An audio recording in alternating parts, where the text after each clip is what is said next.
One day, Boko was showing Henry a demonstration how to shunt a truck full of parcels very gently so that the parcels won't fall down. First, said Boko, you shunt it gently, okay, said Henry.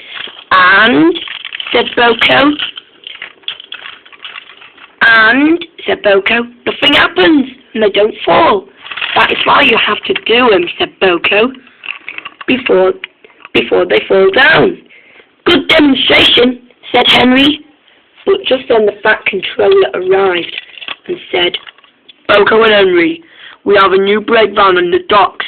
He's very cheeky and very rude, so be careful with him while you lot do the goods.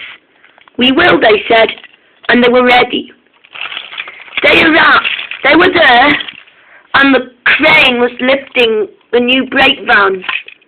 And so the new brake van was lifted onto the rails. But for just right now.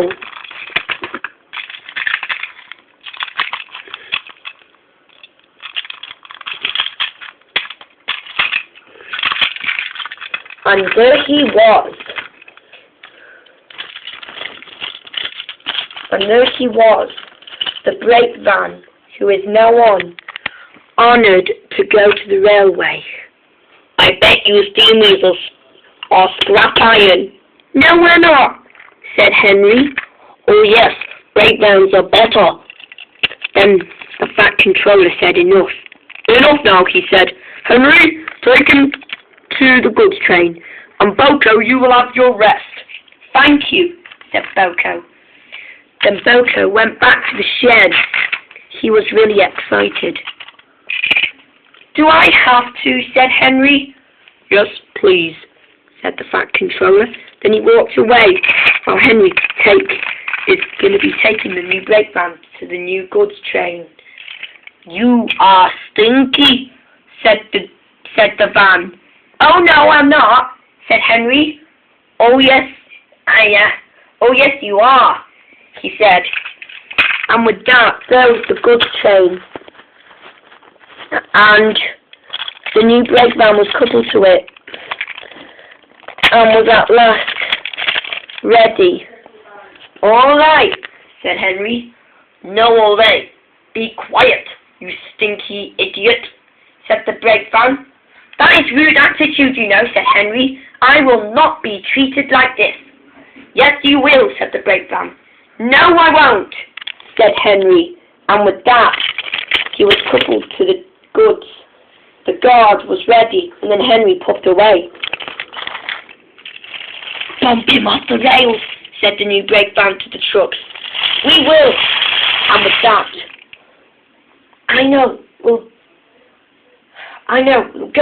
we'll go up the Grand Canyon and push him down its hill, and then he'll go faster, and then he'll be pushed off the rails, and then he'll be derailed, and the Fat Controller will send him to the Scrappy for some trouble. We'll do it to blame him. We should, said the trucks, and they were a little bit ready on time. Henry didn't notice. Good old boy, said his driver. Thank you, said Henry. And with that,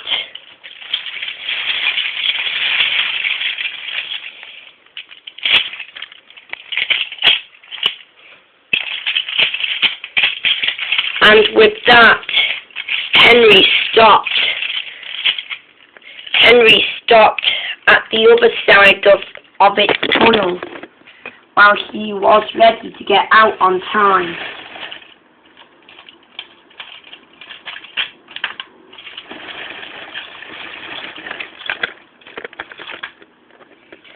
And at last, he came in and was ready to go. Come on, said Henry. Don't make a rush, said his driver. I know I am just a good boy, said Henry. But the trucks said something rude to him. He's a bad boy, they said. And with that, the troublesome brake van made Henry and the trucks stop somewhere where they are not supposed to be stopping in. And that was the head of the line. Meanwhile, Proteus and Thomas were trying to get out, but their way was blocked. "Let us through," they said. "It's not my fault," said Henry. "It's that new brake van on the trucks that made me do this." "We'll break him," said Proteus. "But they'll crash, and you will crash as well," said Thomas. You three are stinky seamies. We'll send you to the scrappy until your drivers and firemen will die," said the new brake van. "No, we won't," said Proteus. "We will never be treated this way, you cheeky brake van." But the cheeky brake van became a very bad brake van, and a cheeky one. "Let them through," said Henry. And so the brake van did. The trucks didn't know that the new brake van was tricking them to say that, to think about that Henry is a bad engine. But Henry is always a good engine. They moved out of the way, and at last, Thomas and Proteus were free. "Thank you, Henry," they said. "You're welcome," said Henry, and then Proteus and Thomas puffed away.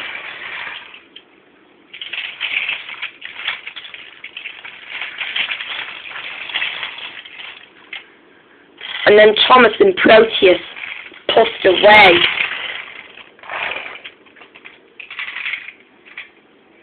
While Henry was ready to go up.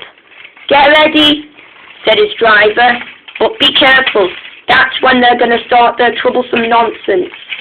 "I will," said Henry. But Henry thought that he was wrong. "No," said the brake van, and then they pushed him down the hill. "Help! Help!" said Henry. "I can't stop! Help!" he said. But the trucks were making him go too fast. "I can't stop!" said Henry. But the trucks were making him go so fast he couldn't stop. "Help!" said Henry. "I really can't stop," he said. But the trucks were behaving badly again. "Push him now," said the brake van. But Henry suddenly went through into a siding where the barber is, and inside was a man. He was shaving a customer. Henry applied his brake, but it was too late. He crashed into the barber's shop.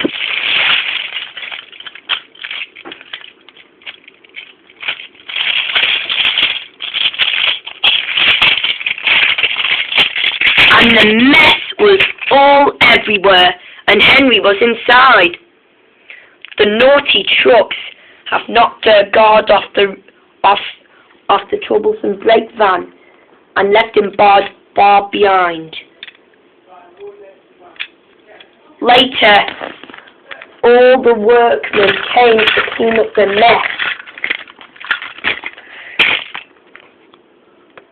And at last, Henry and the brake van were back on the rails, and they sent Skarloey in until they are ready to send the brake van to the scrappy. "Skarloey," he said, "take the brake van at once to the scrapyard." "At once," he said. "Yes, sir," said Skarloey, and Skarloey pushed away, and Henry was going to the works to be mended. He did not like the new brake van, but he knows that this brake van has become such a cheeky brake van with a bad attitude, and Skarloey is now on going to take him to the scrappy to be scrapped. Instead of sending him to the scrappy, because the scrapyard is closed down, so they turned him into a hen house, and the engines were happy that the brake van is never going to be back again, because the brake van himself, they know that he was once a cheeky brake van with a bad attitude, but not anymore. He is now on a hen house, and the engines were happy that they are never going to be treated this way by a cheeky brake van like this new brake van ever again.